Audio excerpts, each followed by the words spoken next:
former Trump 2020 foreign policy advisor and Newsmax contributor George Papadopoulos. Great to see you, George. Thanks for having me, John.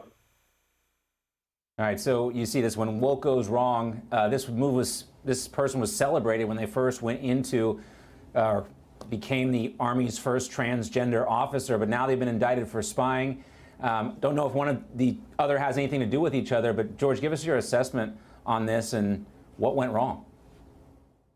Well, John, it's like Secretary Pompeo tweeted recently, a woke military is a weak military. And when you basically have a checkbook, I should say you have a check mark that you need to tattle off when you're hiring and placing individuals in very sensitive positions within the U.S. government, these type of mistakes can occur. This is exactly why we need to showcase our best and brightest and our most qualified instead of these various woke marks that the Biden administration has levied towards the hiring process. Now, of course, we can't see a cause and effect between this individual's gender or sexual persuasion and what they did. But clearly, this type of treasonous behavior. I know the indictment says it wasn't a treasonous incident, but in my opinion, this was treason. This could happen if you don't hire the best and brightest, and this is something that should concern all of Americans today.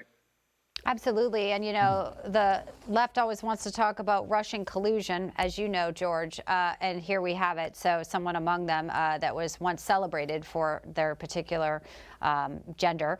Let's talk a little bit about this new ruling by Judge Eileen Cannon. Of course, we're following the Mar-a-Lago raid very closely here, and we knew that Raymond Dearie, that special master who was appointed, was a Trump pick. The DOJ signed off on it, so there you have it. Had wanted Trump by tomorrow and his attorneys to submit sort of this proof that there was, you know, possibly some planted items.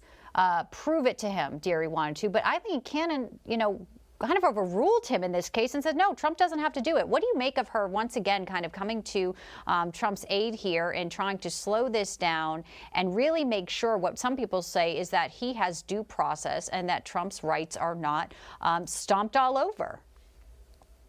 Well, I can't speak for the federal judge, but I think what a lot of Americans today believe is that the alleged mishandling of documents was never supposed to be unprecedented raid material, but what it has become in effect is incredible campaign material for President Trump, and he has been using this during his rallies over the past few weeks, and I am sure he's going to use it tomorrow. And these selective and politically motivated persecutions targeting a president should have never happened in this country. What we're seeing and what I think the judge is and why the judge is coming to the aid of President Trump and his legal team is because what should have been normal political disputes have now been thrust into the domain of criminal law for the first time in history. And of course, the president, I believe, I don't speak for the president, of course, I think he surmised based on previous malfeasance and egregious misconduct by the DOJ targeting him and his associates, that this planting of evidence could have possibly happened again during the raid of Mar-a-Lago. Of course, we've never seen this type of raid before, so we still don't even understand what they were allegedly trying to uncover. They say it was nuclear secrets. They surmise and they spread various information to the mainstream media about what potentially was there. But now the federal judge has stepped in and said, of course, the president does not have to prove what he's summarizing here with over 10,000 documents, and that's what the special master is supposed to be doing here. So it was a good move by the federal judge to come to his aid.